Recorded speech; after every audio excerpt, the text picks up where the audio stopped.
Once we grasp the importance of having a vision for incarnational living, we need to now develop the vision. The goal of this session is to provide you with practical ways you can develop a vision for this incarnational lifestyle.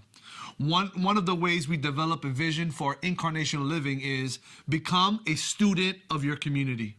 CityData.com and other community demographic sites are excellent resources that will help you understand the type of people who live in your area.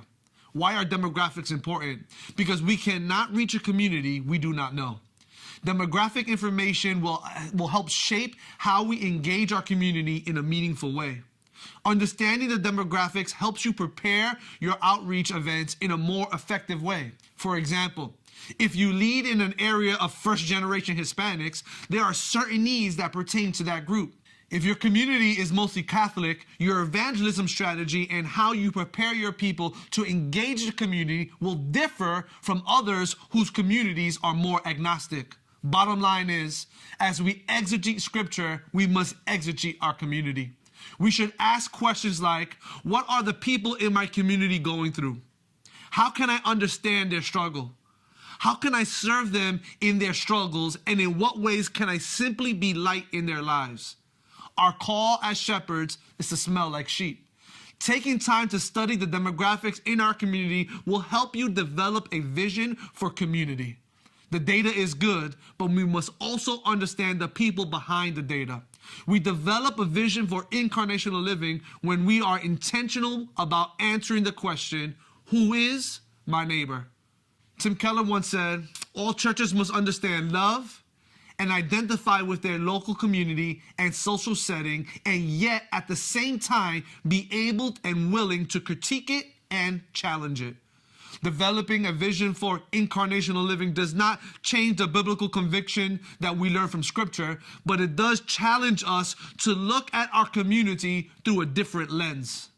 Developing a vision for incarnational living moves us from saying that we love others to demonstrating how we love others.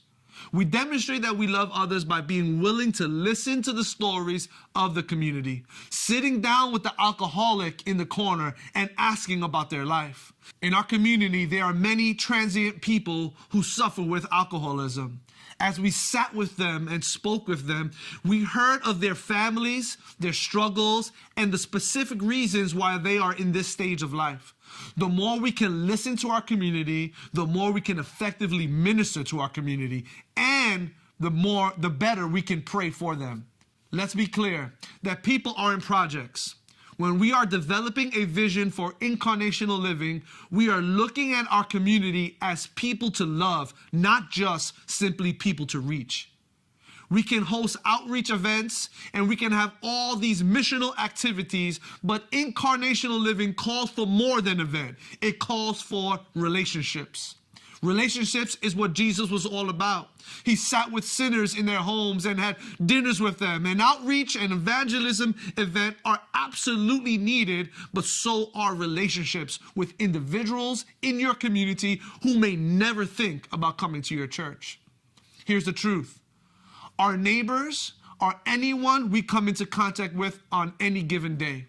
Incarnational living opens our eyes to our community and calls them into relationship with us and with God. What can you do today that will enable you to love, listen, and understand your neighbor? The goal is to begin to develop a vision that makes you a student of your community and also makes you think about how best we can answer the question, who is my neighbor? In short, a new family moves into the block of your church, show up with a gift. The local school is having a parade, show up in the school colors and support. There was a fire in your neighborhood, rally around them and provide for their tangible needs. As you develop your vision for incarnational living, ask yourself these questions. What do you hope God would do through you and your church as you live incarnationally? In 6 months, what stories would you want to tell about your community? How do you hope incarnational living will benefit your neighbors? Ask yourself, why do you love this neighborhood? How can we enhance our neighborhood? Who do you hope sees the love of God through your incarnational living?